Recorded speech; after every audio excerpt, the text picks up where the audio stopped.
Buenos días a todos. Vamos a revisar rápidamente en qué habíamos quedado el sábado pasado.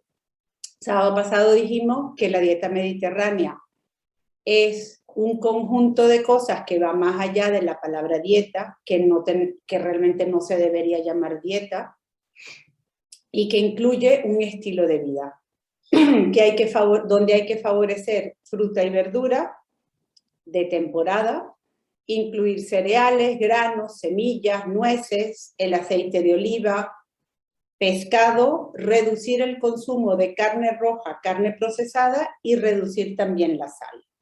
Que junto con el estilo de vida que va más allá de comer, también teníamos que incluir una actividad física, dormir el número de horas que tenemos que dormir, no dormir un día 4, el día siguiente 10, que tratemos de tener una cierta regularidad con los horarios de dormir, por aquello del reloj circadiano, que es importante mantener familias y amigos, y si nos alcanza el tiempo, pues un hobby nunca cae mal.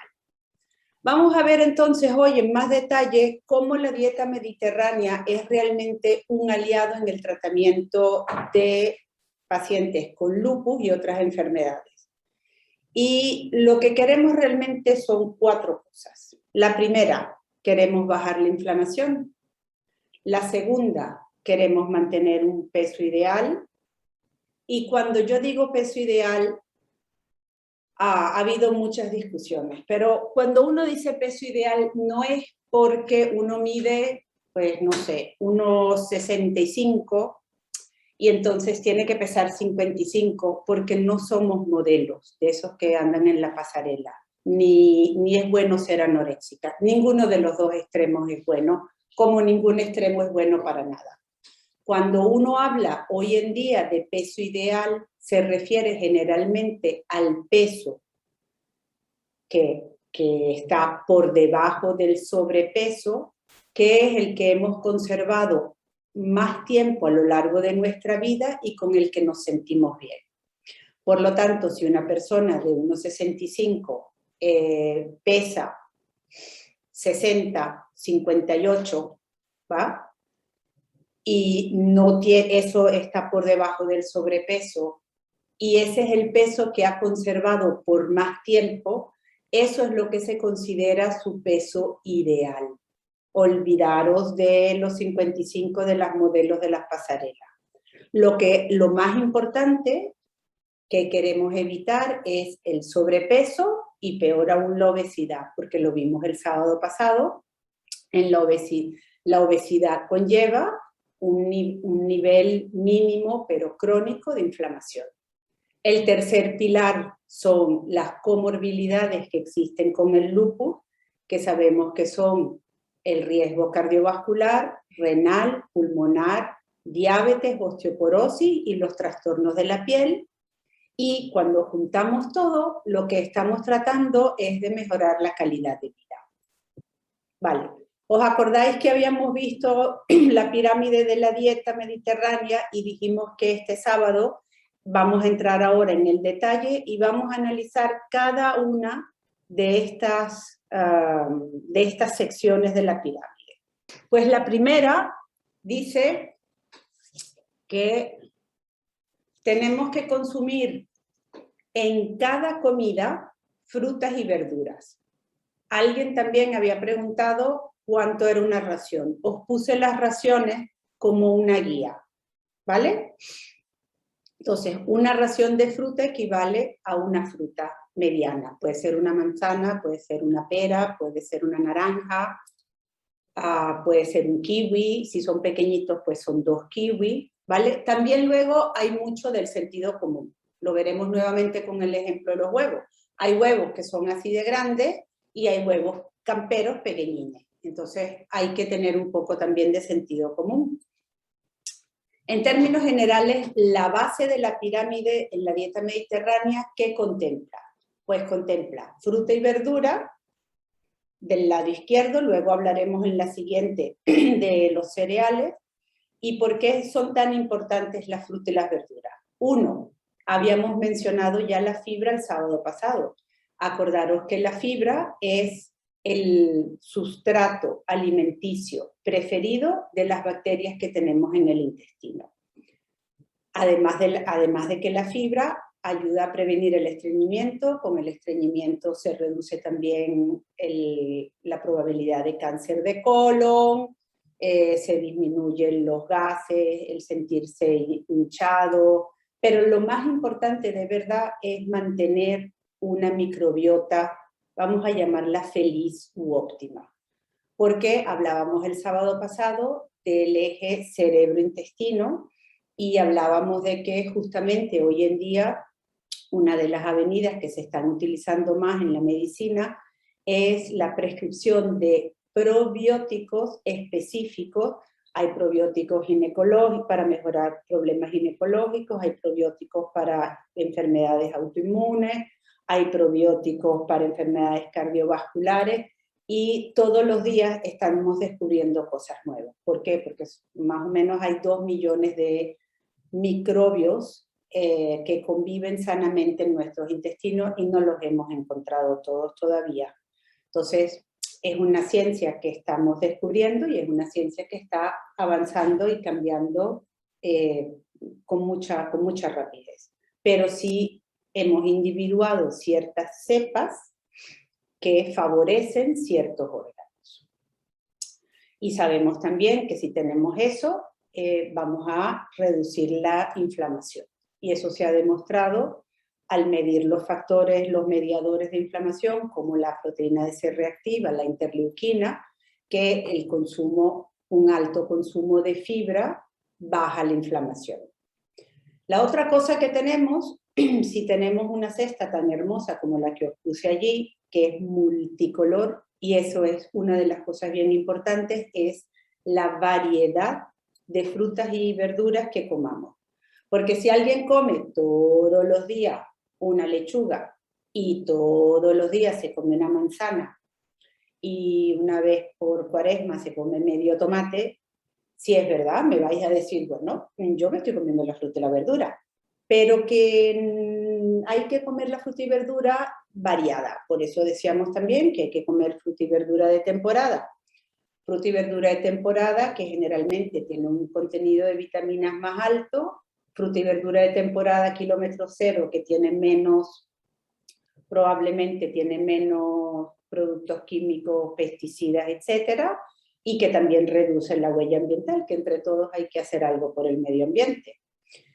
Pero a mayor variedad, mayor aporte de vitaminas. ¿Por qué? Porque, por ejemplo, los carotenoides, que son muy importantes en muchas de las funciones de nuestro organismo, hay varios tipos. Y seguramente habéis escuchado el betacaroteno, que tenemos en todas las frutas amarillas y anaranjadas, es un precursor de la vitamina A. El tomate, por ejemplo, contiene una cosa que se llama licopene, que hay muy poquito en otros alimentos, de verdad que el rey del licopene es el tomate. Y sabemos que ese antioxidante es uno de los más potentes. Y cuando hablamos de antioxidante hay una cosa quizás que debo aclarar. Un antioxidante es una sustancia que es capaz de barrer los productos que quedan cuando en el organismo se producen reacciones metabólicas que dejan, así como nosotros cuando hacemos cualquier cosa siempre nos quedan unos desechos, pues es más o menos el mismo sentido.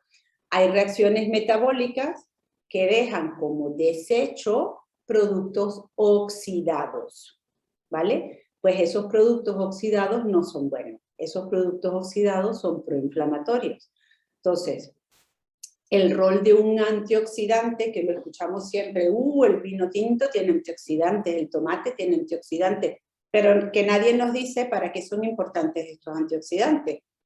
Disculpad, pues estos antioxidantes prácticamente lo que hacen es barrer todos estos productos que se han producido durante procesos metabólicos que se producen porque hay otra palabra que debéis haber escuchado que son los radicales libres, Los que fuman, los que comen productos con muchos componentes químicos, todos esas sustancias que no son las sustancias que nuestro organismo está esperando porque no aportan ningún nutriente, pues hay que deshacerse de esas sustancias.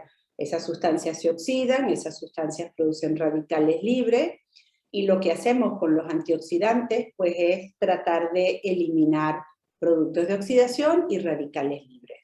Así que el tomate es una de las mejores frutas o verdura, depende a quién le preguntéis, pero con un contenido muy alto. Pero que todas las verduras y las frutas tienen precursores de la vitamina A, o tienen flavonoides, o tienen vitamina C, o tienen licopene, y todas esas vitaminas prácticamente tienen una función importante específica. Por ejemplo, el betacaroteno sabemos que es bueno para mantener la funcionalidad y la integridad de los ojos. Pero al final, lo que más importa es la actividad antioxidante que tiene, ¿vale? Tan es así en enfermedades neurodegenerativas que ahora están muy de moda. Ahora todos los días o todos conocemos a alguien que tiene un familiar que tiene Alzheimer. Pues las enfermedades neurodegenerativas también son enfermedades que se caracterizan por un elevado nivel de inflamación. ¿Inflamación en dónde? A nivel de las células del sistema nervioso.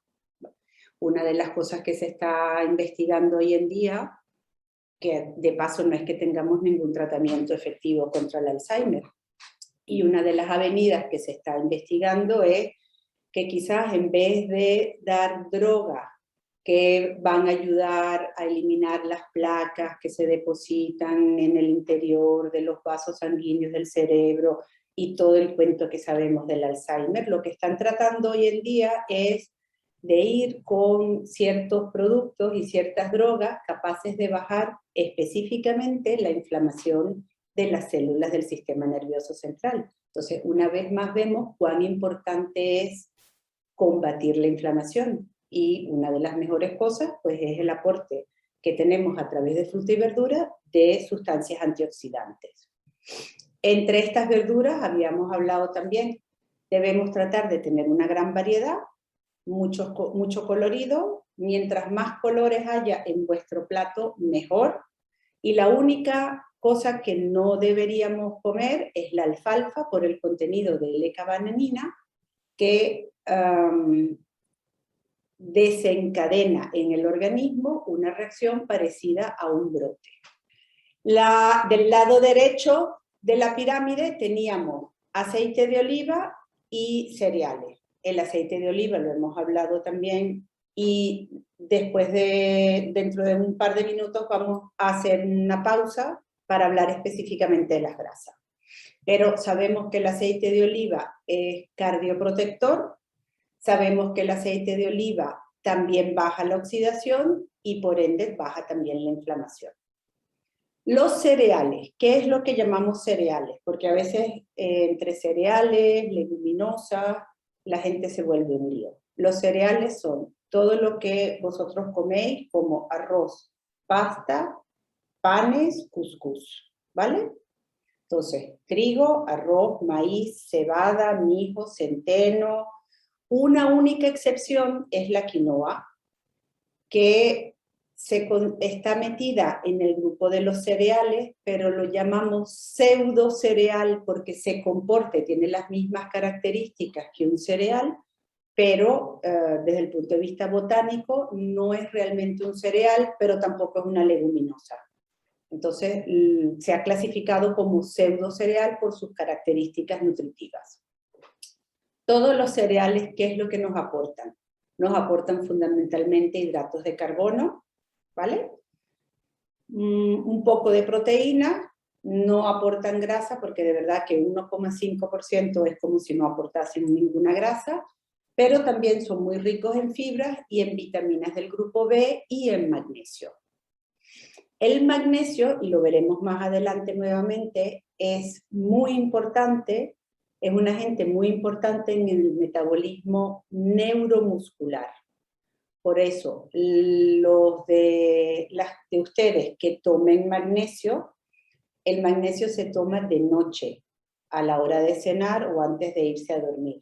No lo toméis en la mañana porque no es que os va a relajar y vais a estar así, que no queréis hacer nada, pero que sí participa en ayudar un poco a la relajación neuromuscular y por lo tanto se debe tomar por las noches, así como la vitamina D se toma en la mañana, ¿vale? Estos hidratos de carbono, como el arroz y la pasta, son moléculas muy, muy grandes. Esas moléculas grandes tienen que ser cortadas por las enzimas para que los pequeños productos puedan entrar en las células. Estas moléculas grandes, como se cortan, eso lleva un tiempo, ¿verdad? Porque tenemos que masticar, en la saliva tenemos la amilasa, que ya empieza a cortar las cadenas de hidratos de carbono, que después van al estómago, después van al intestino delgado, y ese tiempo es lo que hace que eleven, al final, acordaros que los hidratos de carbono son azúcares, ¿vale? Distintos azúcares, no el azúcar de las golosinas o el azúcar granulado que le ponemos al café. Son especies de azúcares con formaciones un poco diferentes, pero al final son azúcares. Entonces, ¿por qué es importante consumir carbohidratos de cadena larga? Porque cortar esta cadena lleva tiempo. Y esos azúcares que vienen del corte de esa cadena van a ingresar a la sangre lenta y progresivamente. Si yo en cambio cojo y me trago un café bombón con una cuchara, con un sobrecito de azúcar blanco, el azúcar va a entrar directamente en la sangre y es el diagrama que veis. El rojo es alimentos que tienen un índice glucémico muy alto, ¿vale? Y los azules son los que tienen un índice glucémico bajo. Pero ¿por qué queremos controlar esto? Pues, a ver, si yo me como 200 gramos de azúcar y ese azúcar entra inmediatamente a la sangre y crea un pico, mi páncreas, ¿qué va a hacer? Mi páncreas tiene que empezar a segregar insulina, pero a lo bestia, para tratar de sacar ese azúcar. Porque, como hemos siempre dicho, en todo en la vida, todos los excesos son malos. Mucha azúcar en la sangre no es buena. ¿Por qué? Porque al final se va a oxidar. Porque al final produce unos compuestos que es como si hiciésemos un helado, igual como si fuésemos a hacer un caramelo, ¿vale? Que se va depositando también sobre los nervios y en las personas que tienen diabetes y que tienen la glicemia alta, no controlada, uno de los problemas que tienen es justamente lo que se llama la neuropatía periférica, y es que al final terminan perdiendo la sensibilidad, la neuropatía óptica, pierden la visión, y eso es fundamentalmente porque se ha ido acumulando residuos de glucosa y glucosa caramelada, que se pone dura además, sobre todas las terminaciones nerviosas. Entonces, eso es lo que prácticamente queremos eliminar. Entonces, hoy en día, en vez de decir solamente, oye, que no hay que comer azúcar solo porque el azúcar no es bueno, hemos logrado clasificar los alimentos de acuerdo con su índice glucémico, es decir, se han hecho las pruebas, ¿vale? A una persona que coma lo que tenemos aquí abajo, por ejemplo, arroz cocido, tiene un índice glucémico de 70. Y otra persona que se come el boniato, vemos que el boniato tiene un índice de 50, porque lo que hacemos es que con cada alimento se ha medido la reacción de cuánta azúcar en la sangre produce el alimento. A mayor azúcar, mayor índice glicémico, vemos que lo que está en rojo, es decir, valores superiores a 70, son aquellos alimentos que no deberíamos comer, o que deberíamos comer, como decimos siempre, pues una vez cada cuaresma, ¿vale? Pero si podemos pasarnos de ellos, mejor. Luego está el índice glucémico medio, que eso no tiene ningún problema, pero en vez de comerme esos alimentos todos los días, pues voy a tratar de comérmelos solo 2 veces por semana o una vez por semana, y voy a tratar de incorporar en la dieta lo más que pueda cereales y alimentos, porque también acordaros que las leguminosas, que las vamos a ver después, también contienen muchos carbohidratos. Todo lo que contiene carbohidratos lo podemos medir con este índice glucémico. El índice glucémico no sirve ni para las proteínas ni para las grasas, solo para la carga de carbohidratos que tiene un alimento. Entonces, lo que queremos al final es favorecer aquellos alimentos que tengan un índice glucémico bajo o medio. ¿Por qué? Pues porque sabemos que a través del control de la ingesta, de alimentos con índice glucémico medio y bajo, podemos tener un mejor control de peso, podemos mejorar el control de la glicemia, sobre todo si tenemos diabetes tipo 2, que es muy frecuente en pacientes con lupus, y podemos también controlar el grado de inflamación. Ahora vamos a hacer una pequeña pausa y vamos a ver qué son las grasas, porque de aquí en adelante acordaros que la pirámide empezaba a incluir los pescados, los lácteos, las carnes, y todos esos productos contienen grasa. Entonces, antes de empezar, vamos a ver. Grasas hay varias, pero hay 3 grupos fundamentales de grasa. Si alguien ya sabe de grasa, disculpadme, pero es que muchas veces todavía yo veo que mucha gente se lía muchísimo con las grasas y piensan que las grasas son malas. No, las grasas son muy buenas, algunas, y las necesitamos. Entonces, traté de ponerlo lo más simple que pude. De los varios tipos de grasa, vamos a concentrarnos en 3. La primera, que son los triglicéridos. Triglicéridos quiere decir que hay 3 ácidos grasos que se pegan a una molécula de glicerol, como está en el diagrama. En esos triglicéridos tenemos todos los aceites, tenemos parte de las grasas de la carne, de los huevos, de la leche. Es la forma, digamos, natural en la que se presentan las grasas. 3 ácidos grasos pegados a un glicerol. Esos ácidos grasos los vamos a ver ahora un poco más de detalle. Segundo, cuando en vez de tener 3 ácidos grasos, solamente tengo 2 e incorporo fósforo, tengo lo que se llama un fosfolípido. Y el ejemplo que más nos interesa es la lecitina. Y ya vais a entender por qué. Porque al tener solamente 2 e incorporar el fósforo, las grasas que normalmente son insolubles en agua, o sea, las grasas y aceite, el aceite por un lado y el agua por el otro, ¿verdad? Aceite y agua no se mezclan. Pero en el caso de los fosfolípidos, un lado, digamos, la punta de la cabeza, la cabeza polar, es hidrofílica, que quiere decir que sí acepta el contacto con el agua, mientras que la cola no polar es hidrofóbica, quiere decir que repele el agua. Y vais a entender en 10 segundos por qué esto es importante. Y el tercer tipo de grasa son los que llamamos esteroles, y obviamente el más conocido por todos es el colesterol. Entonces vamos a tratar de entender cada uno y por qué son importantes. Estos ácidos grasos que teníamos pegados del glicerol, cuando nosotros hablamos de grasas saturadas, ¿vale? A lo que nos referimos es que esta molécula de glicerol, estos 3 ácidos grasos son saturados.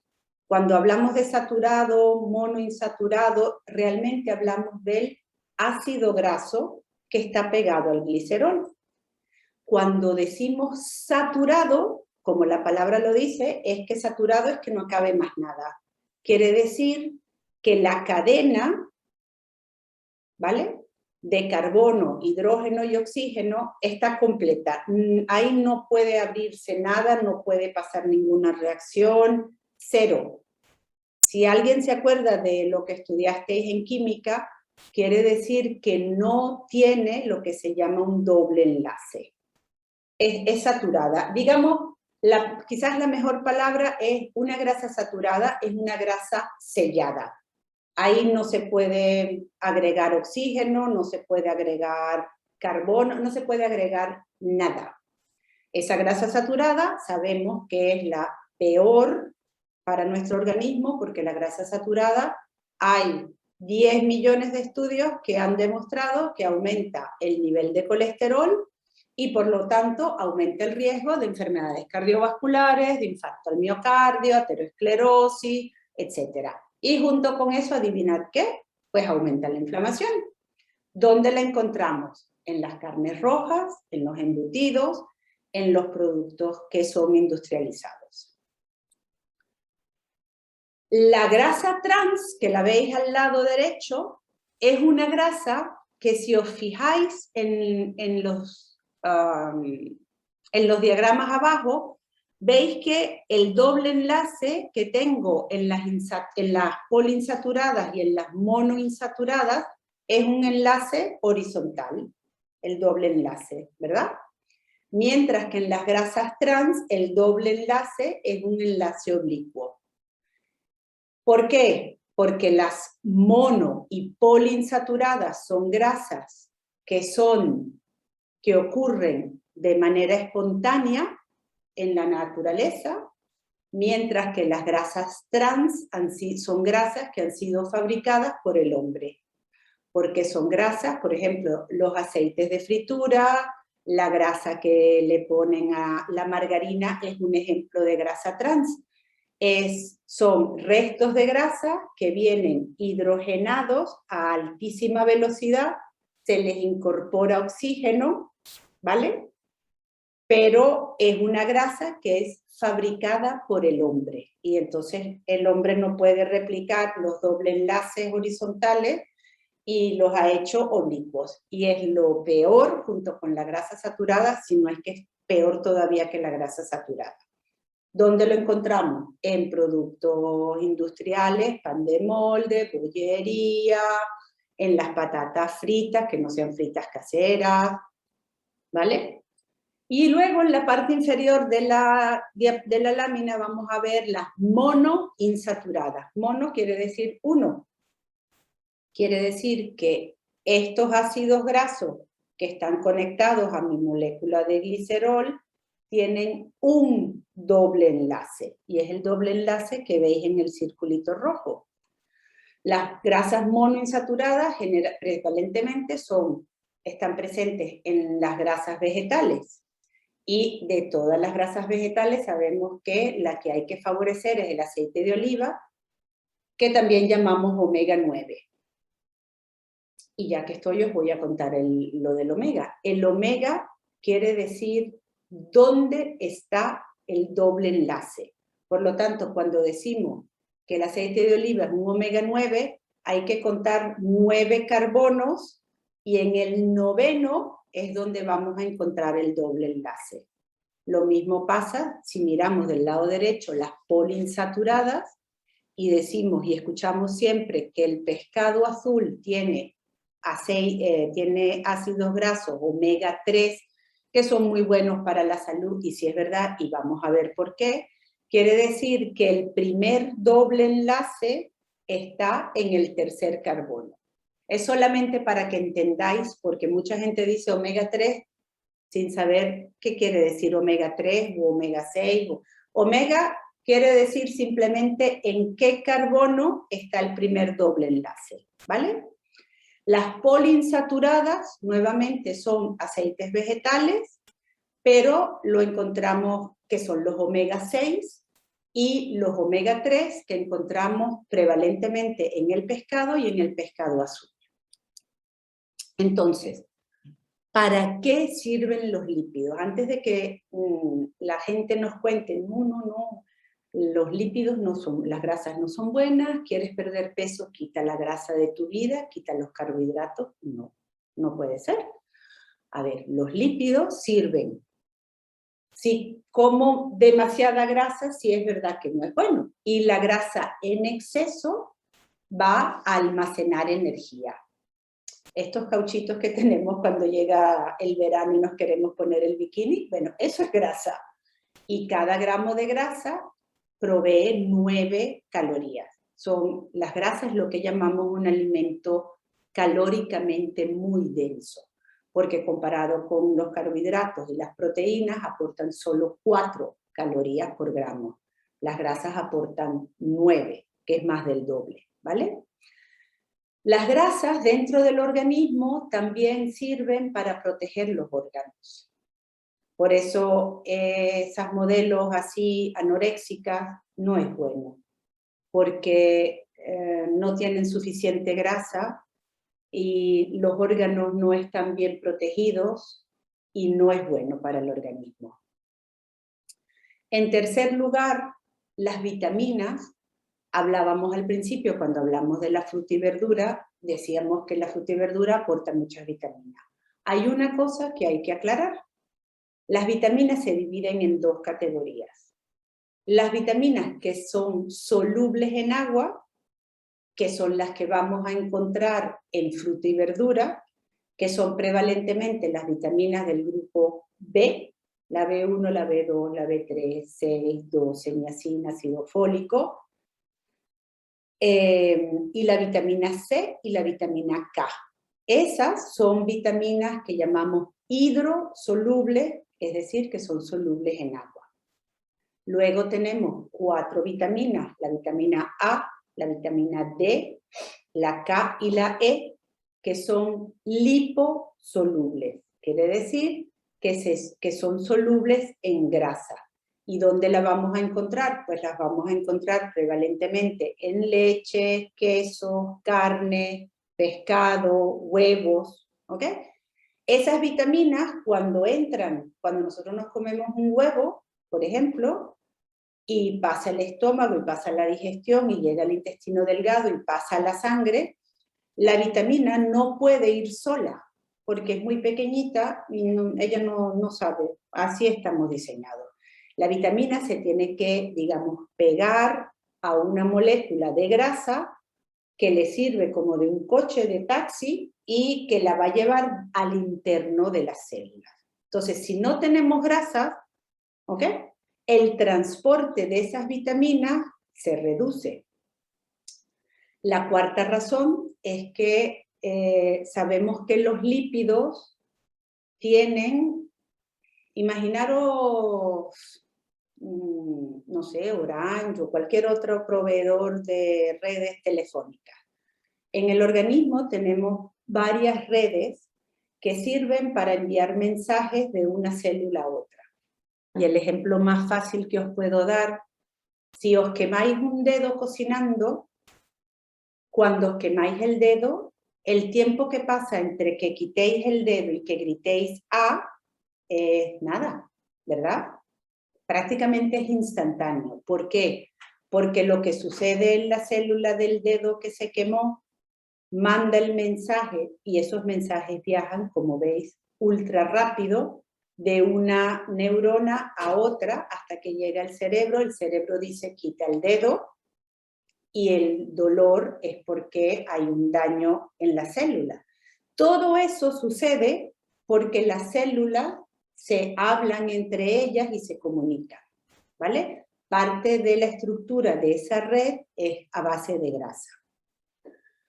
Luego, eso es las funciones de los triglicéridos. El colesterol, específicamente, interviene en la síntesis de hormonas y también participa en transformar la vitamina D inactiva en vitamina D activa. A veces, así como os comenté antes, el beta-caroteno es un precursor de la vitamina A.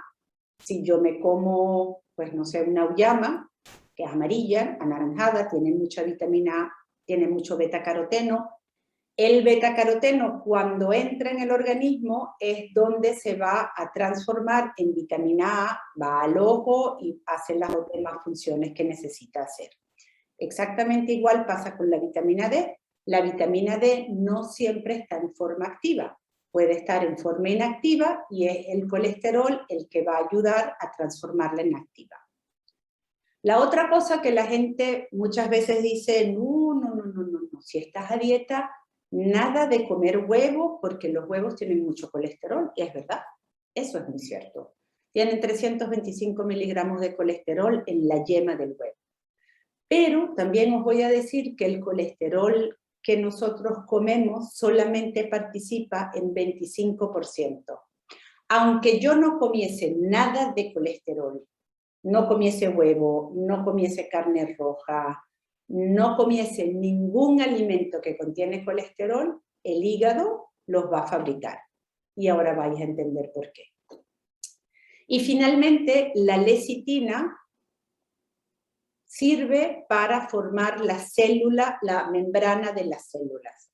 Si os acordáis, habíamos hablado el sábado pasado que desde el cabello hasta el dedo gordo de los pies somos un amasijo de células, una al lado de otra. Pero que hay muchos tipos de células y lo veis en la lámina.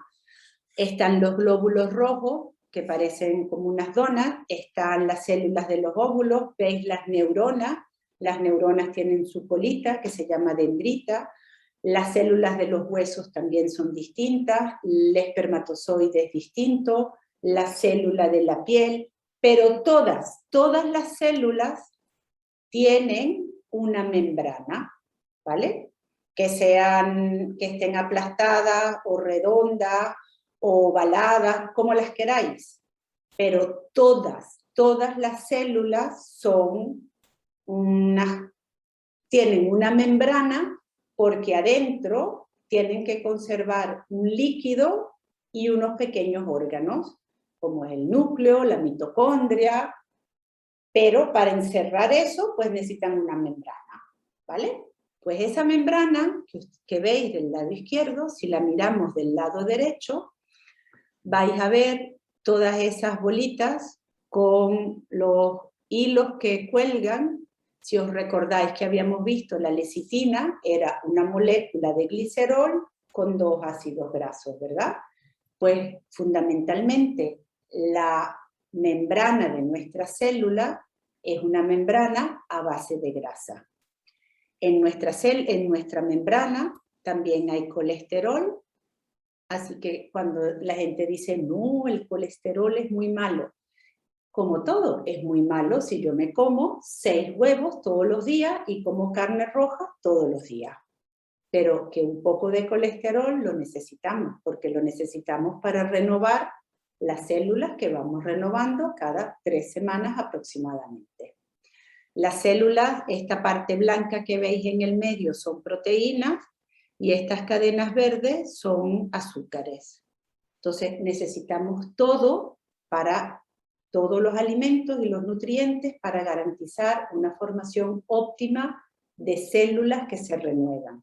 Pero el mensaje que tenéis que llevar claro es que fundamentalmente la membrana de cada célula es grasa y colesterol, ¿vale? Entonces, nosotros tenemos que garantizar un aporte óptimo de grasa, porque si lo que hacemos es comer, por ejemplo, pura grasa saturada, la membrana de nuestra célula va a tener una cierta estructura que probablemente no va a ser perfectamente lisa o no va a ser perfectamente redonda, pero el tipo de grasa que comemos determina también la funcionalidad y la forma de la membrana de nuestras células. Entonces, tenemos que bajar al mínimo las grasas saturadas. En términos generales, la Asociación Europea Americana del Corazón dice que tenemos que consumir menos de 10 gramos al día. En pacientes con lupus, varios estudios recomiendan bajarlo aún más a 7. ¿Por qué? Porque sabemos que el lupus, y como lo vamos a ver más adelante, y probablemente muchos de ustedes ya lo sepáis, es inherente a la enfermedad que haya un mayor riesgo de desarrollar enfermedades cardiovasculares, que además por el hecho de tener cortisona, aumenta el colesterol. Entonces, si sabemos eso, tenemos seriamente que tratar de reducir la grasa saturada lo más que podamos. Si podemos incluso bajarla por debajo de 7, mejor. Pero, a ver, que la carne roja algún día nos la vamos a comer, que algún día vamos a comer unas patatitas fritas, que algún día vamos a comer grasa saturada, porque es muy difícil también vivir 0 grasa saturada, pero lo que sí queremos es mantenerla al mínimo. Los aceites vegetales, como los de maíz, girasol, mezclas de varias semillas, sí, están bien, pero si tenemos que escoger y podemos escoger, prefiero aceite de oliva, porque por lo menos sabemos que el aceite de oliva es un omega 9, sabemos que tiene un solo enlace, doble enlace, y que hay, nuevamente, es parte de la dieta mediterránea, más de 5 millones de estudios que han demostrado que el aceite de oliva es antiinflamatorio o previene la inflamación. Antiinflamatorio, en cambio, está demostrado que son los omega 3.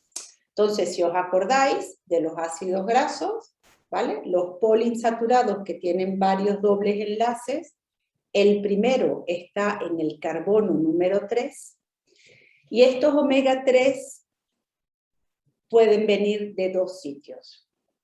La fuente principal son los pescados y los pescados azules, y luego hay una pequeña cantidad de omega 3 en el reino vegetal. Vamos a empezar por el pescado. No todo el pescado tiene la misma cantidad de omega 3, de hecho, el pescado que tiene mayor concentración es lo que llamamos pescados azules, por lo tanto sardinas, boquerones, son pescados que viven a una determinada profundidad en el mar, con agua fría. Por el hecho de ser fría han desarrollado más grasa, son pescados más ricos en grasa. El salmón también es un pescado muy rico en grasa y con alto contenido de omega 3. Si yo me cojo una corvina, pues es muy rica, sí, es verdad, una lubina, pero es un pescado blanco. Eso no quiere decir que no puedo comer ya lubina, que está muy buena, pero que si queremos omega 3, la fuente principal son pescados azules o el salmón. ¿Qué pasa con estos omega 3? Pues para contaros muy corto, hará unos 40 años más o menos, unos investigadores que estaban estudiando las poblaciones de esquimales en el Polo Norte se dieron cuenta que esta gente, a pesar de que come mucha carne roja de focas, de los animales que encuentren, comen mucha manteca, porque es la manera que tienen para tratar de mantener el calor. A pesar de ello, tenían unos niveles de colesterol y de triglicéridos muy bajos en la sangre. Cuando analizan la dieta, sí es verdad, además de que comen osos y focas y bla, bla, también tienen un alto consumo en peces de aguas muy frías que han desarrollado mayor contenido de omega 3. Y esa es la primera, digamos, evidencia científica, que ya data de unos 40, 50 años, de que los omega 3 son protectores del sistema cardiovascular. Lo que hemos ido desarrollando más a lo largo del tiempo es estos omega 3, ¿qué otras acciones tienen en nuestro cuerpo? Hoy en día Sabemos que los omega 3 mejoran nuevamente la comunicación de las células del sistema nervioso y con ello se utilizan en tratamiento para depresiones leves y moderadas, ¿vale?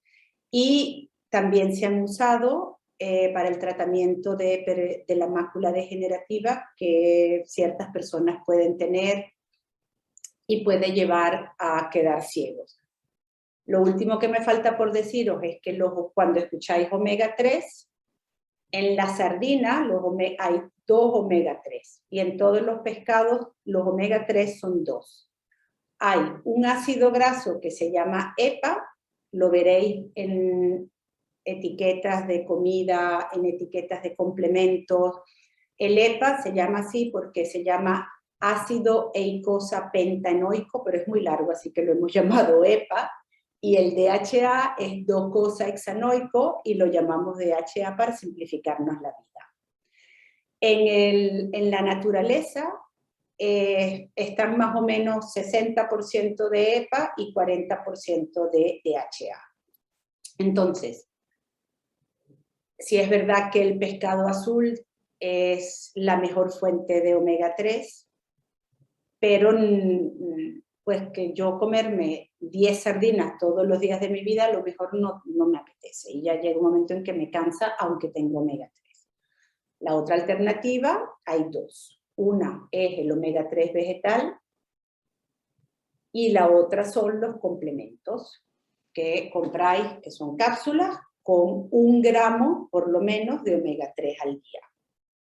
¿Y por qué?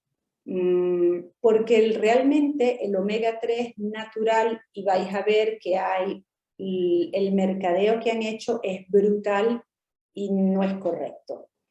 Porque dicen, consuma chía, rica en omega 3, semillas de lino, 80% de omega 3, huevos enriquecidos con omega 3, gominas de omega 3. O sea, vamos, que el omega 3 lo hemos puesto hasta en la sopa. ¿El problema cuál es?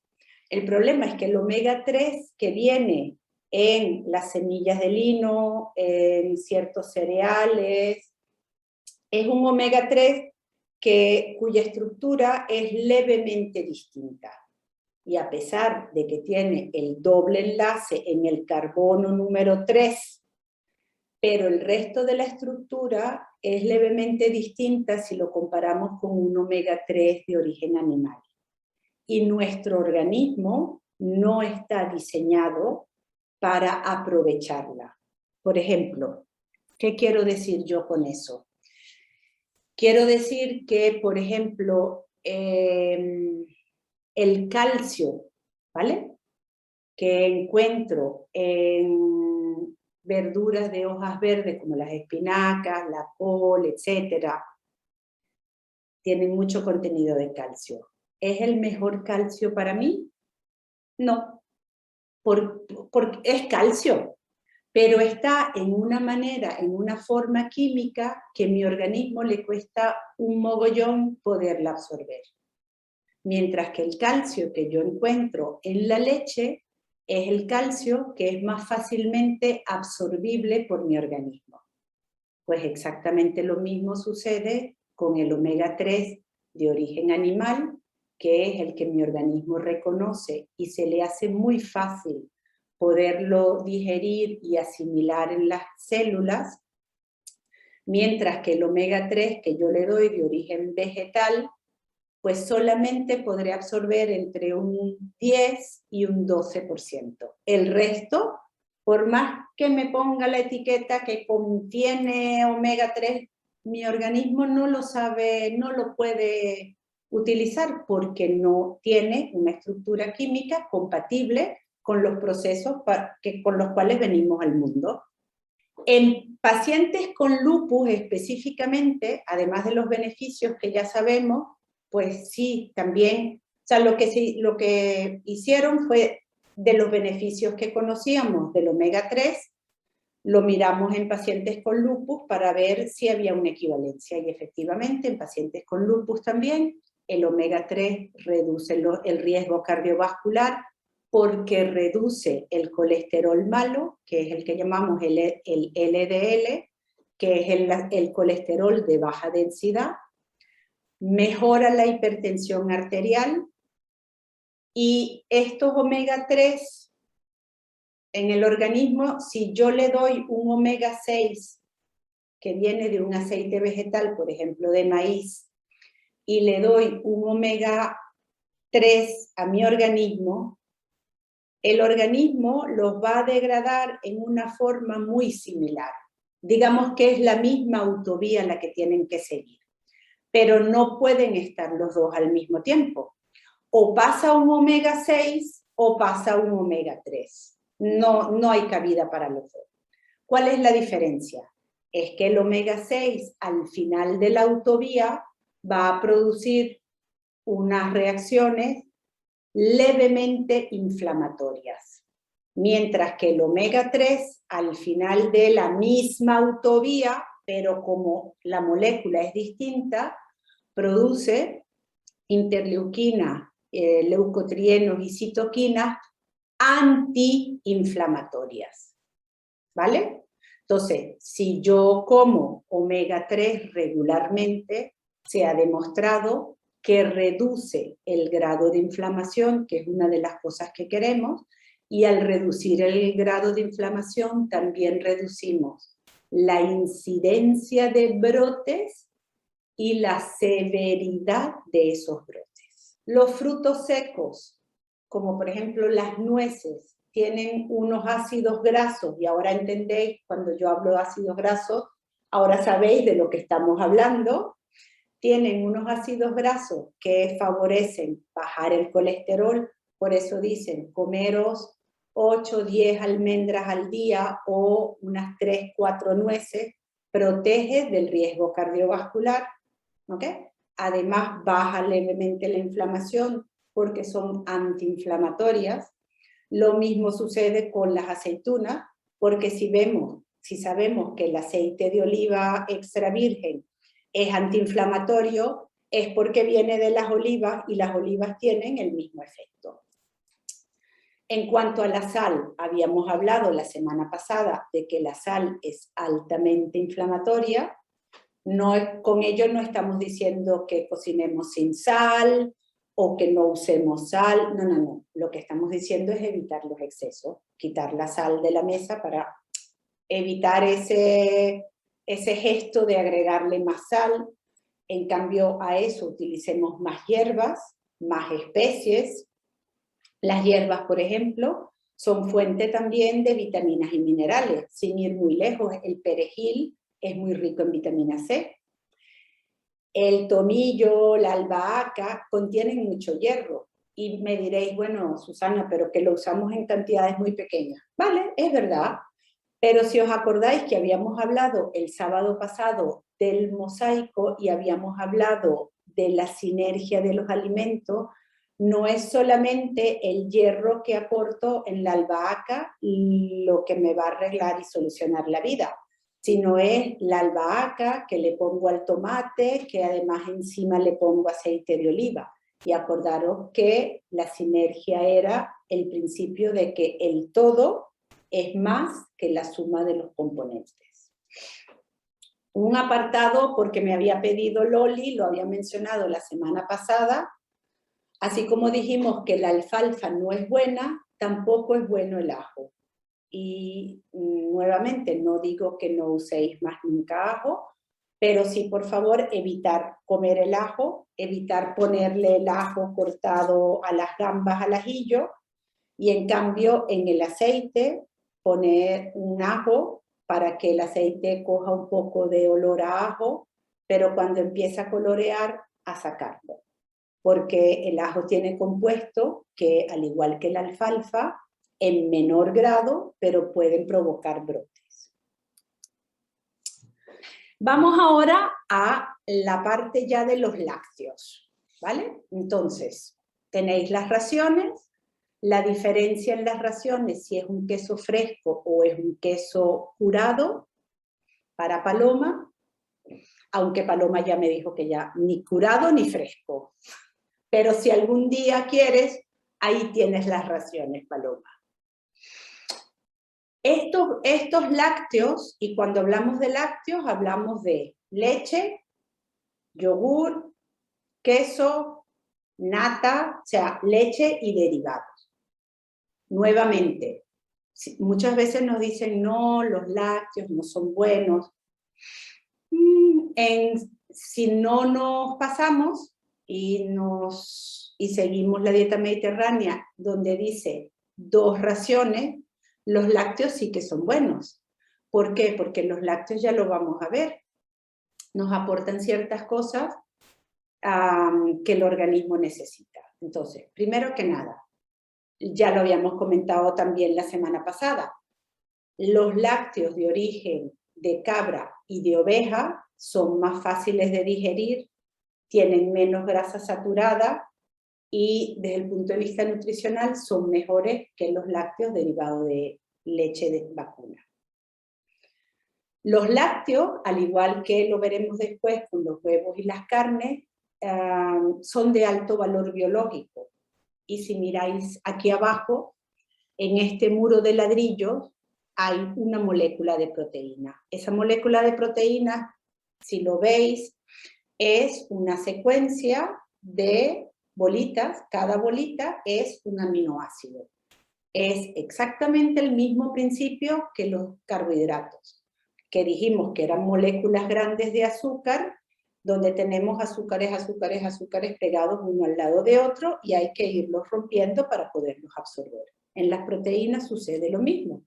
Las proteínas son cadenas muy largas que están compuestas por estos aminoácidos. ¿Cuántos aminoácidos tenemos? Pues tenemos 20. El problema es que de esos 20 hay 8 que llamamos esenciales porque nuestro organismo no los puede producir.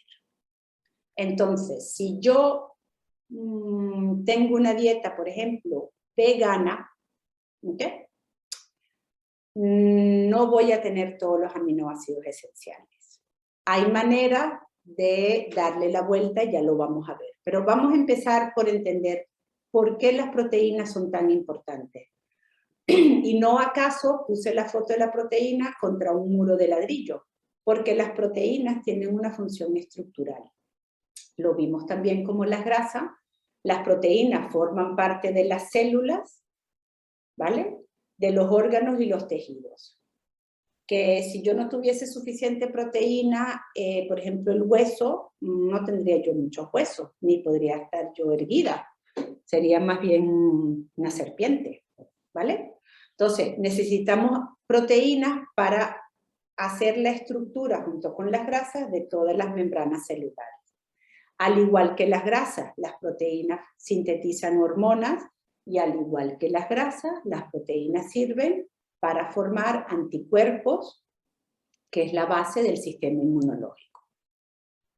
Esos 20 aminoácidos, el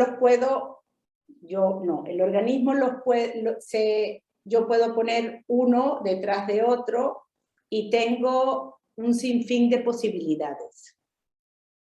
Pero lo importante es que yo tenga o no tenga los 8 aminoácidos esenciales. Entonces, cuando alimentos tienen los 8 aminoácidos esenciales, decimos que esos alimentos son de alto valor biológico. Y esos alimentos vienen en lácteos, huevos, carnes y pescados. ¿Vale? La otra pregunta que tenemos de la leche es, bueno, pero ¿qué pasa con la lactosa? Porque yo veo en el supermercado y muchas de mis amigas toman leche sin lactosa. Eso no está mal. Depende de cada quien. Hay gente que sigue tomando leche entera y le va muy bien, pero la mayor parte de los seres humanos, después de los 30 años, la cantidad de lactasa, que es la enzima que corta la lactosa, porque si veis en la lámina, la lactosa se compone de dos moléculas. Uno es glucosa y la otra es galactosa. Ese enlace hay que cortarlo, porque para que ellas entren en las células tiene que ser el mínimo común denominador, es decir, la célula en su unidad esencial, el compuesto en su unidad esencial. 2 moléculas no van a entrar, son muy grandes. Entonces hay que cortar. Como es leche, el azúcar se llama lactosa, porque además contiene galactosa, que está dentro de la leche, y la enzima que corta ese enlace se llama lactasa.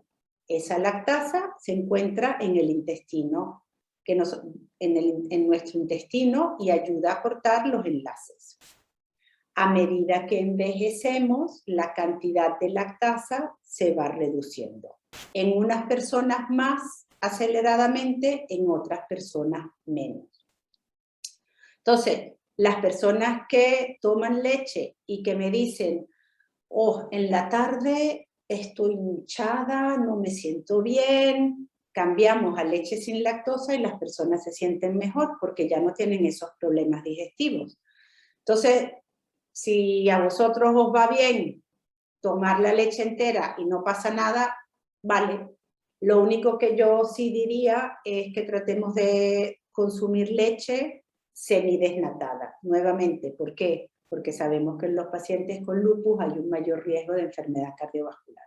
Por lo tanto, por regla general, en los pacientes con lupus necesitan grasa, pero vamos a tratar de mantener la grasa a niveles más bajos, y la grasa que necesitamos, porque sabemos y entendemos ahora que la necesitamos, tratemos de que sea grasa de buena calidad.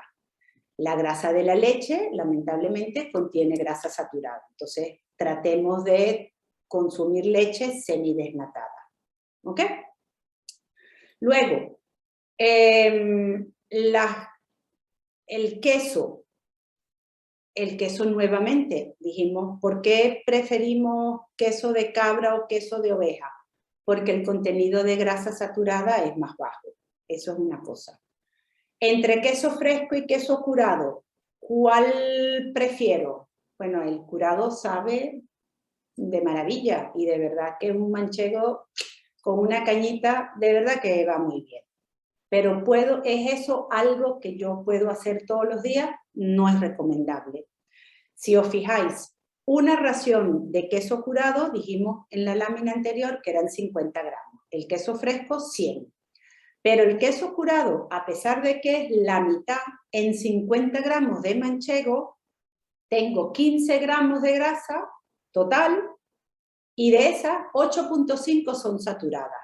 Si os acordáis, hablamos que las grasas saturadas no deben pasar de 10 gramos al día.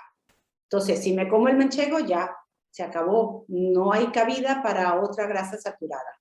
Y ya nos estamos pasando porque realmente en pacientes con lupus preferimos restringir las grasas saturadas a 7 gramos al día. Nuevamente, hay una fiesta, hoy me apeteció una vez al año, me como un trocito de manchego, no pasa nada. O en vez de manchego me lo quiero comer semicurado. Aprender a mirar las etiquetas. Y va a ser un trabajo que uno dice, hombre, me tengo que leer todas las etiquetas.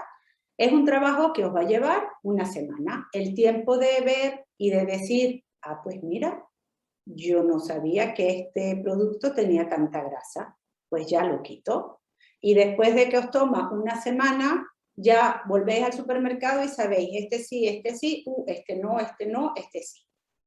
Pero aprender a leer las etiquetas. Toda la información por regla de la Unión, de la Agencia Europea de Sanidad Alimentaria, todos los alimentos tienen que tener cuánta grasa, de la grasa cuánto es saturada, cuánta sal. Entonces hay que tomar el buen reflejo de mirar las etiquetas, ¿vale? Luego, hablábamos del calcio. Si yo dejo de tomar leche, estoy dejando a un lado una fuente importante de calcio. Y hablábamos antes que el calcio, por ejemplo, de los vegetales de hojas verdes, es más difícil de absorber que el calcio de la leche. Entonces, nuevamente, todo en moderación. ¿Qué nos dice la dieta mediterránea? Nos dice que 2 raciones al día. Que ese día, pues mira, me he hecho un chocolate caliente porque era invierno y porque, pues mira, tenía ganas yo de comer churro con chocolate. Vamos, que no pasa nada. Pero obviamente para hacerme un chocolate voy a usar probablemente las 2 raciones de leche. Entonces, pues ese día no como yogur y no como queso. El día siguiente, pues me tomo un poquitín de leche en el café y tranquilamente me puedo comer una ración de queso o una ración de yogur. Lo que tenéis es que recordar, imprimir la pirámide y recordar, vamos, de lácteos al día 2 raciones y la manejáis como queréis.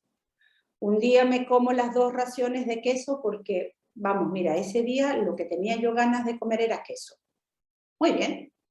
El otro día pues hago una de queso y una de leche. Pero siempre sabiendo que debería guardar 2 raciones al día.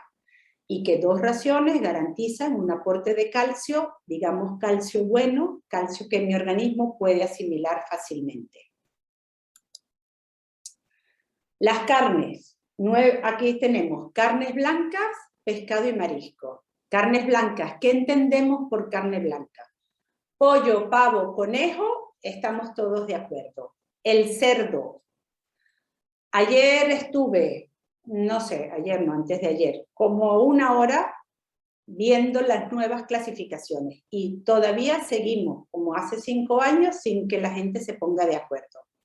Entonces, usando un poco de sentido común, la carne magra del cerdo se puede considerar carne blanca. A medida que el cerdo tiene más color que la carne, los cortes que son más oscuros y que generalmente van acompañados de mayor grasa, ese corte se va a considerar carne roja, ¿vale? Porque si no, jamás encontraréis 2 personas de la misma opinión. Entonces, si es verdad que la carne de cerdo también tiene un contenido de ácido oleico importante, oleico viene de oleoso, es el mismo ácido oleico que encontramos en las aceitunas. Entonces, la carne de cerdo tampoco, nuevamente, no es mala. Lo que es malo es comerse la carne que el chicharrón del cerdo, por ejemplo, o comer la carne de cerdo con un montón de grasa en una salsa donde le nada más grasa todavía por encima todos los días de mi vida. No. Pero que me como un corte magro, ¿vale? ¿Ok? Nuevamente, la carne tiene proteínas de alto valor biológico y tiene una serie de minerales como el potasio, el fósforo, el zinc, que también los necesitamos para todas las reacciones metabólicas de nuestro cuerpo. Pescados y mariscos es lo mismo. La única diferencia que hacemos entre pescados y mariscos es que el marisco tiene un mayor contenido de colesterol y el marisco generalmente contiene purinas. La purina es una sustancia proteica que cuando se degrada va a dar ácido úrico. Y habéis escuchado probablemente el ácido úrico se asocia a una enfermedad que se llama la gota, que se decanta en las articulaciones, sobre todo del pie, es muy dolorosa y hay que, pacientes que tienen gota, pues tienen que tener una dieta casi que exenta de purina. Entonces, comer mucha purina tampoco es muy bueno, pero que nadie se ha muerto por comerse unas gambas con moderación. Además de ello, si os recordáis, dijimos que las vitaminas había hidrosolubles y liposolubles, la A, la D, la K y la E. Pues en las grasas de la carne y del pescado también tenemos vitamina E y vitamina D. La vitamina E, ¿por qué es importante? Porque la vitamina E es un potentísimo antioxidante. ¿Quién de ustedes ha dejado un aceite o una margarina o una mantequilla, perdón, al aire libre? Se vuelve rancio, ¿verdad? Estamos de acuerdo. Cuando nosotros decimos que un aceite o una mantequilla se ha vuelto rancia, ¿qué pasa? Es que esa grasa se ha oxidado. En la industria alimentaria, por eso os lo escribí allí, en la industria alimentaria se usa la vitamina E justamente para prevenir la oxidación. Todos los aceites, todos los productos grasos tienen, si lo leéis en la etiqueta, van a tener vitamina E para prevenir la oxidación. Lo mismo, exactamente igual, sucede en nuestro organismo. Nosotros necesitamos un aporte de vitamina E para prevenir la oxidación de las grasas. ¿Y por qué? Acordaros que la oxidación son productos de desecho que no queremos, porque son productos que favorecen la inflamación. Entonces, la vitamina E nos protege de la inflamación. Además de que se ha encontrado que la vitamina E soporta el buen funcionamiento del sistema inmune. Al igual que la segunda vitamina que tenéis aquí, que es la vitamina D, que normalmente al comer la grasa que comemos, normalmente basta con exponerse al sol y de forma inactiva se activa. El problema es que en los pacientes con lupus no podemos llevar mucho sol. Entonces, en los pacientes con lupus, generalmente, y asumo que todas vosotras, tenéis un complemento de vitamina D prescrito por el médico. Antes se pensaba que la vitamina D solo era importante para evitar el raquitismo. Hoy en día, en los últimos 5 o 7 años, la vitamina D está en los primeros lugares de la lista de cosas que tenemos que incluir en nuestro régimen alimentario. ¿Por qué? Porque hoy en día, con los estudios que se han hecho, sabemos que la vitamina D desempeña un rol fundamental en el buen funcionamiento del sistema inmune. Entonces, en pacientes con lupus, si es importante para todo el mundo, y quizás habéis escuchado al inicio de la pandemia y todavía hoy en día, pero que está demostrado, personas que han tenido peor, que la han pasado peor con el COVID, eran siempre también personas que tenían menores niveles de vitamina D. ¿Por qué? Porque la vitamina D es esencial para un buen funcionamiento del sistema inmune. Entonces, en pacientes con lupus es importancia número 1, porque además no podéis llevar sol, ¿vale? Fuentes importantes de vitamina D, la yema del huevo, además de los lácteos. Y hablando de los huevos, aquí os puse una unidad grande porque en muchos supermercados vienen los 6 huevos con una L muy grande de large. Pues esos large, una unidad es suficiente. ¿Encontráis los camperos más pequeñitos? Una unidad pueden ser 2 huevos camperos. Nuevamente, al igual que las carnes, que los lácteos, los huevos tienen proteínas de alto valor biológico, pero es que adicionalmente el huevo per se es el mejor alimento que nos ha dado la naturaleza. Es altamente nutritivo, contiene poca grasa, sí contiene colesterol, pero el colesterol del huevo es muy difícil de absorber, se absorbe apenas un cachito así, a pesar de que tiene 325 miligramos, es muy poco lo que absorbemos. Está lleno de vitaminas, de minerales, y tiene un compuesto, un compuesto que se llama colina, qué raro, si pensé que lo había puesto. Sí, la colina.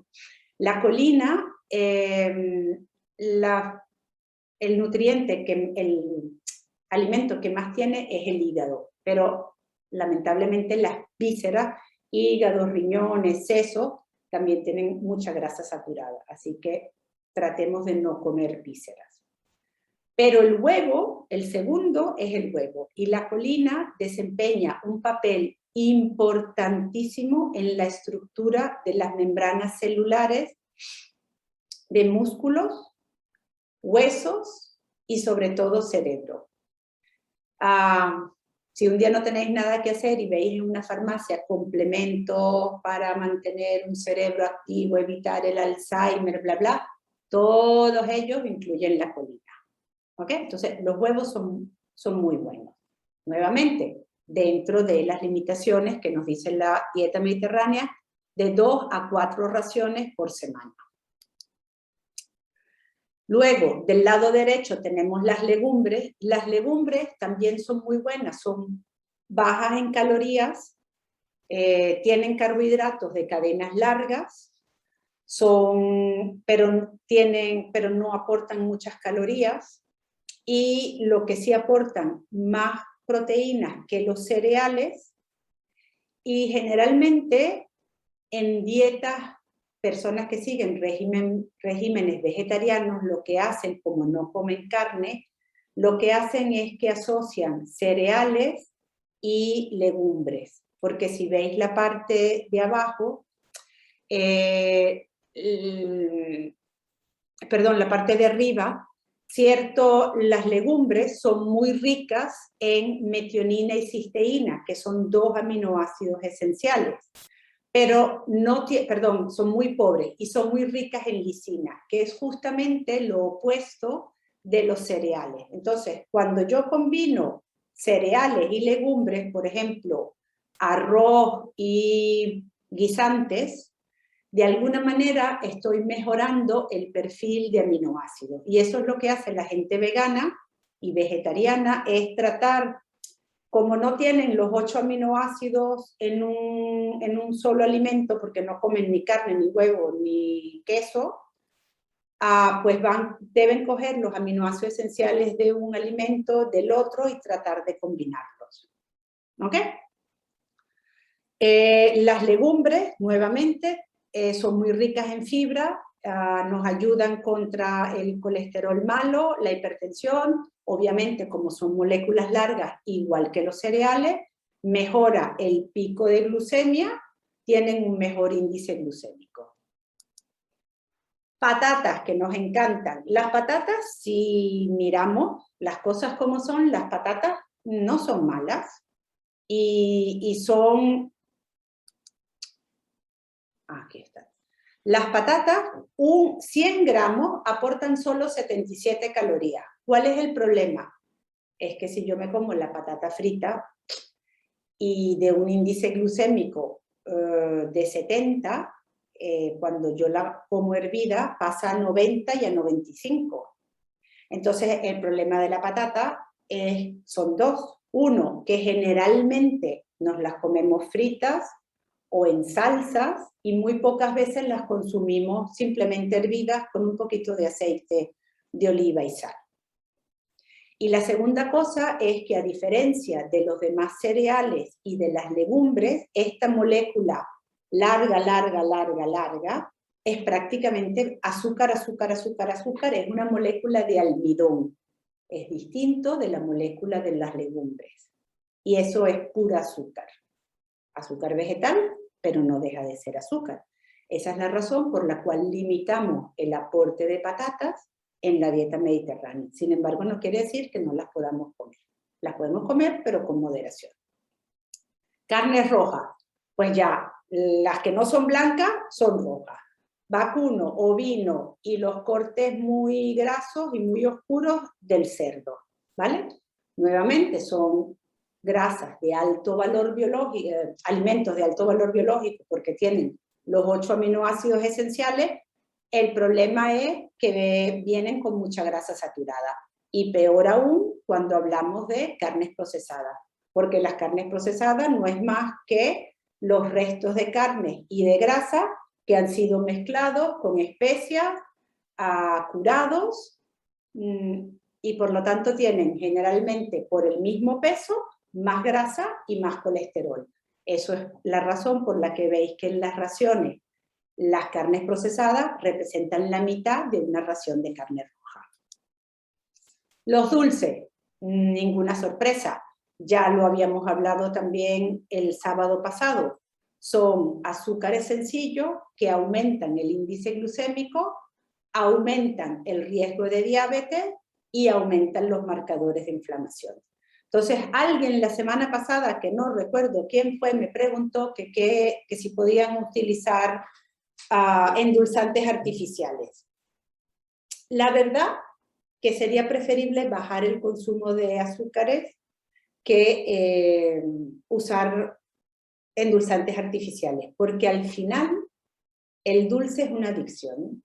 Y si yo me lleno el estómago comiéndome un trozo de tarta, es obvio que no comí suficientes vegetales, legumbres, cereales y todo lo demás.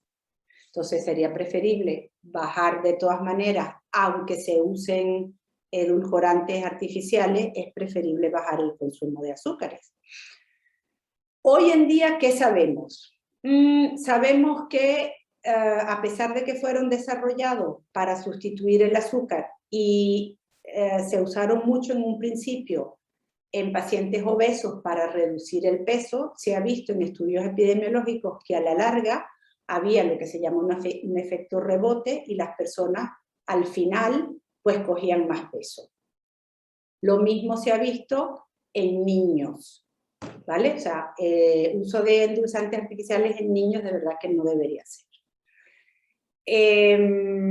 De los varios que hay, la sacarina, la sucralosa y el aspartame han demostrado en un estudio bien reciente de este año que alteran la microbiota. Y recordad que la microbiota es algo que tenemos que cuidar con mucho cariño, porque la microbiota es el eje intestino-cerebro. La microbiota, una buena microbiota nos garantiza una buena digestión, una buena asimilación y un buen humor. Entonces no queremos, por favor, no queremos dañar esa microbiota. Y si es verdad que, por ejemplo, también la Agencia Europea está revisando hasta qué límite y en cuáles alimentos de verdad vale o no vale la pena. Y van a venir medidas cada vez más fuertes. De esos, el único que hasta ahora parece no tener muchos efectos secundarios es la stevia. Pero la pregunta es, ¿no tiene efectos secundarios porque viene de una planta y es teóricamente natural? ¿O no sabemos los efectos porque no ha estado en el mercado lo suficiente como para tener estudios a largo plazo? No lo sabemos. Esto os lo hice porque a manera de resumen me vais a decir, hombre, eso sí, y cada vez que yo voy a comerme algo me tengo que pasar toda la presentación para ver las raciones y qué tengo que comer y qué no. Pues aquí lo lleváis todo resumido. En un día cualquiera, del 50 al 65% de las calorías tienen que venir de carbohidratos. Todos los días y en cada comida debe haber verduras condimentadas con aceite de oliva virgen y cereales. Todos los días en todas las comidas. Nuevamente, no exageremos, que un día lo único que me apetece es comerme una ensalada. Pues el pan o el arroz o la pasta que no me comía a mediodía la puedo comer en la noche, ¿vale? La fruta. La única cosa de la fruta que os pido es que o la tomáis de merienda o la coméis 10-15 minutos antes de comer. ¿Por qué? Porque la fruta es pura azúcar y se digiere muy fácilmente. Si encima de eso, si nosotros la comemos al final de las comidas, la palabra no es que se pudren, pero más o menos eso es lo que sucede. Porque ese azúcar permanece en el estómago el tiempo que el estómago necesita para terminar de digerir las proteínas y las grasas. Entonces, hoy en día sabemos que es mejor para la digestión y para nuestro bienestar y para la asimilación de vitaminas y minerales que comamos la fruta fuera de las comidas. O justo antes, unos 10-15 minutos antes de comer, o en meriendas, fuera de las grandes comidas. Así que 50-65% va de carbohidratos, de grasa de 20 a 25. Una parte de la grasa es la que vosotros vais a utilizar en forma de aceite de oliva y otra grasa es la que viene, digamos, escondida en los lácteos, carne y pescado. ¿Ok? Y acordaros que de las grasas saturadas, menos de 10 gramos al día. Luego, las proteínas tienen que ser del 10 al 12%. Eso equivale más o menos entre un 0,8 y 0,9 gramos por kilo de peso. Y ahí podéis escoger, pero os lo puse de la manera más sencilla. En una semana, 2 veces carne blanca, 2 veces pescado, 1 o 2 veces legumbre y 1 o 2 veces huevos. 2, 4, 6, 7. ¿Vale? Y una vez al mes podéis sustituir la carne blanca por carne roja. Pero creo que es la manera más sencilla para que entendáis qué es lo que tenéis que comer todos los días, de qué grupo. Un poco más de detalle, pero lo voy a pasar más o menos rápido. El té que me preguntaron la semana pasada. Pues de los té, la verdad, no hay estudios que dicen que baja la proteína C reactiva el té negro, el té verde.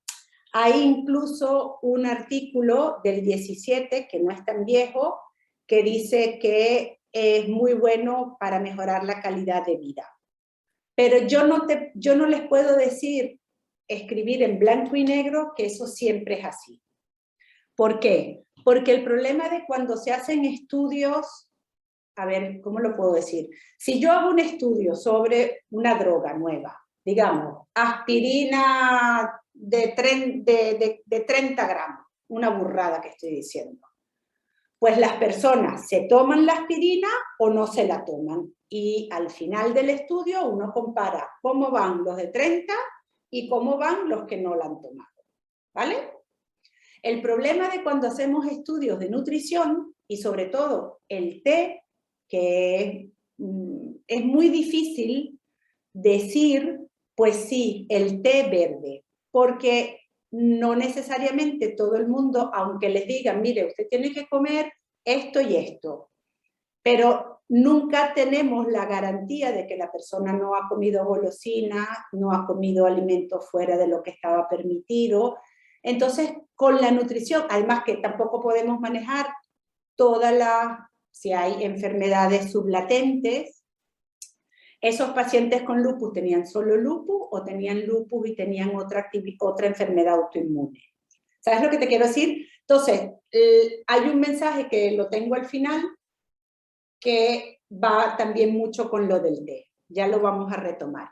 El té rooibos, que sí es muy bueno, pero por favor, eso sí hay estudios que demuestran que en personas que toman drogas para bajar como la vastatina y demás, para bajar los niveles de colesterol y triglicéridos, tratar de no tomar el rooibos, porque se ha demostrado que puede haber antagonismo y no es bueno, ¿ok?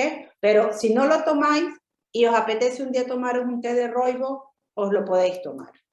El café, ya lo habíamos visto el sábado pasado, podemos seguir tomando café.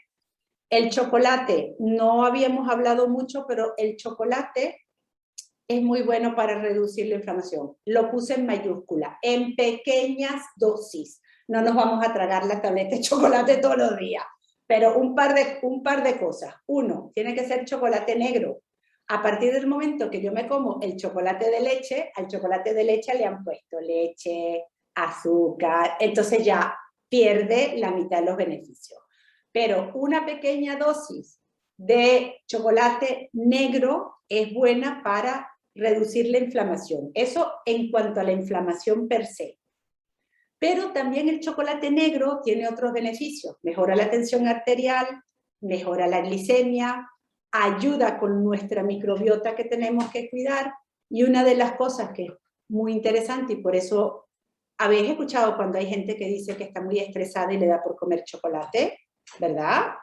Ok, el chocolate tiene compuestos que activan la serotonina. La serotonina es un precursor de los neurotransmisores cerebrales y entonces que lo llaman la hormona de la felicidad. Entonces, sí es cierto.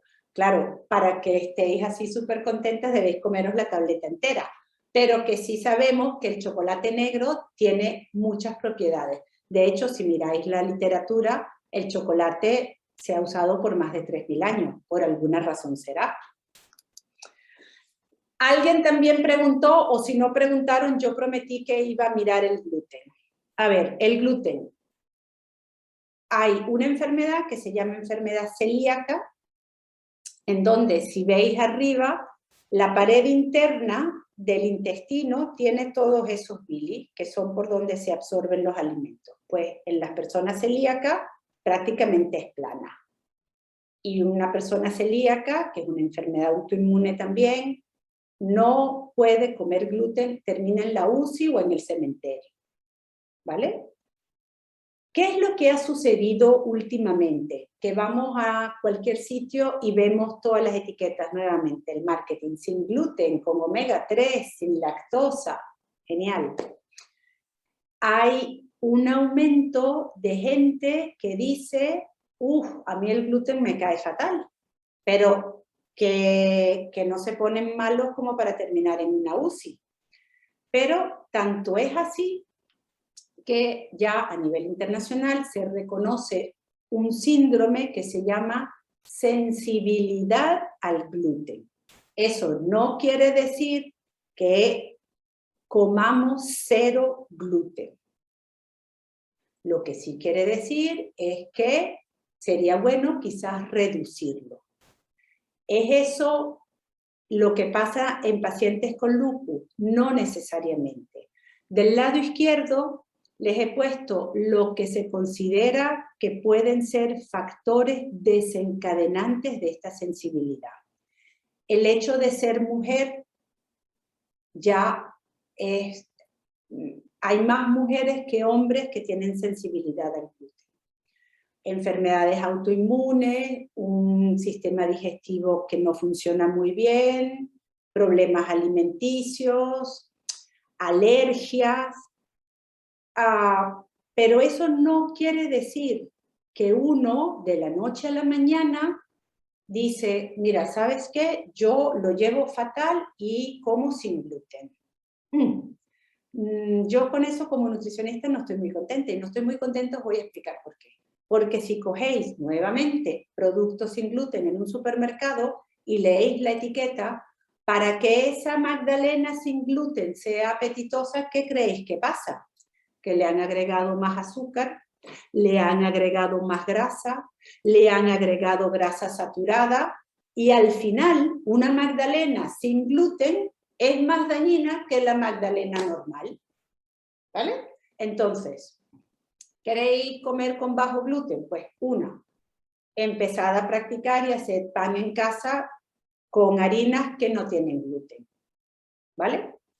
2, basta muchas veces con reducir la cantidad. En vez de comer un mollete por la mañana, pan a mediodía y un emparedado por la noche, de las 3 comidas, pues en una sola pongo yo pan. Y en las otras, ¿qué hago? Pues utilizo cereales, utilizo leguminosas, utilizo la quinoa, utilizo la chía, utilizo legumbres, utilizo el arroz, el maíz, que no necesariamente siempre tengo que comer con pan. Que es muy guay comer con pan y pasarlo por donde ha quedado el aceite de oliva, sí. Pero que si os sienta mal y pensáis que tenéis sensibilidad, bajad la cantidad de trigo, pero no os volváis locos y paséis a una dieta 0 gluten. Porque si no es una enfermedad celíaca, primero no tiene razón de ser, y segundo, seguro que os vais a pasar de vitaminas, minerales, y os vais a cargar nutrientes que no son buenos. Esto es lo que yo decía antes cuando hablé del té, que te dije hay una diapositiva más adelante. El lupus, el problema que tenemos con el lupus es que tiene tantas manifestaciones, es muy difícil de diagnosticar Y yo, en mi poca experiencia, yo no he visto dos personas con la misma sintomatología. Y probablemente ustedes tampoco. Por eso le llaman la enfermedad de las 1000 caras. Entonces, a diferencia de una diabetes o a diferencia de una artritis reumatoidea donde duelen las articulaciones y tal y cual, en los pacientes con lupus tenemos una miríade de síntomas. Y eso hace también que yo os he dado las grandes pautas, pero por ejemplo, Paloma lleva muy mal el queso. Entonces, Paloma tiene que aprender que un poco del fresco sí, pero el curado no. Y hay mucho en el lupus de ensayo y error. Y hay mucho de a mí, esto no me sienta bien. Entonces, aunque Susana haya dicho que está muy bien la quinoa, a mí me sienta fatal. Pues no me la como. ¿Vale? El yogur, que Susana dijo que hay que comer yogur, pero no puedo yo comer yogur. Pues entonces, no coméis yogur, pero aumentáis el queso o aumentáis la leche. Pero lamentablemente, en el lupus, al final hay un marco teórico, pero habrá siempre picos, como el té, como el queso curado, como la lactosa, que son muy de cada quien.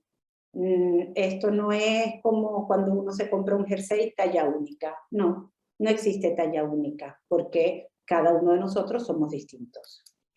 Y me he pasado un montón de tiempo, así que aquí os voy a poner un poco de velocidad. ¿Qué es lo que queremos entonces encontrar con una dieta mediterránea? Pues son 4 cosas, que lo habíamos dicho al principio.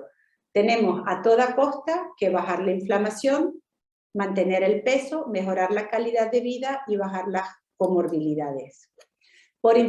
¿Cómo podemos hacer eso? Pues la inflamación la podemos bajar aumentando el consumo de omega 3, aumentando el consumo de aceite de oliva, aumentando el consumo de fibra, que actúa como prebiótico, bajando los azúcares sencillos, la sal y debía haber agregado también las grasas saturadas.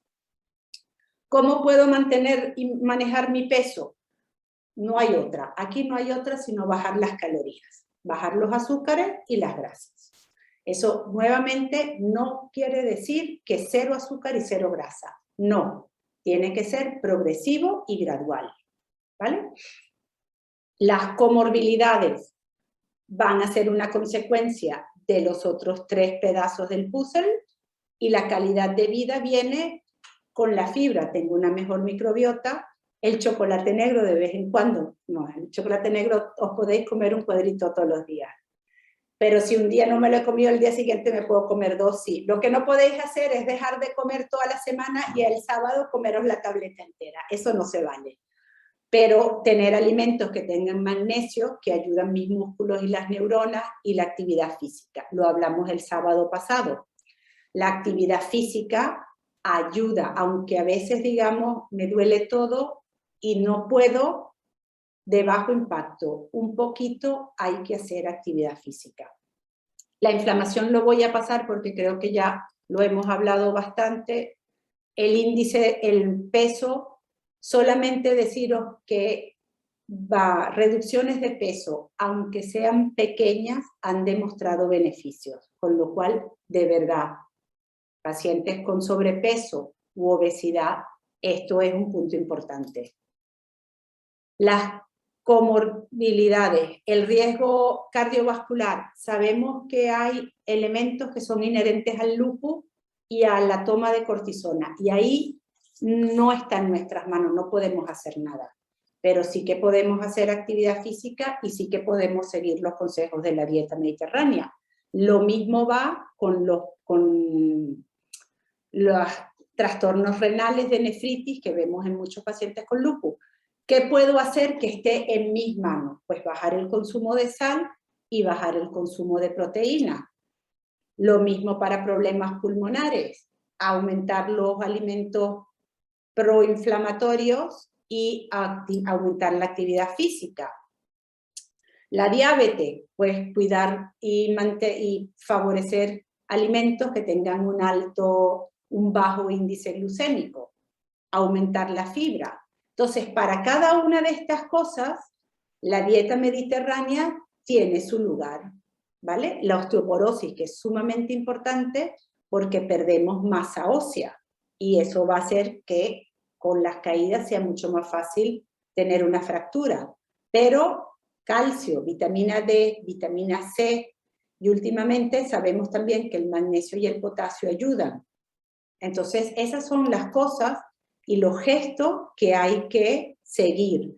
Actividad física, lo dijimos la otra vez, dormir lo suficiente. Entonces, no es solamente que voy a dejar de comer carne roja, voy a tomar leche sin lactosa y ya. Pues que paséis un feliz fin de semana.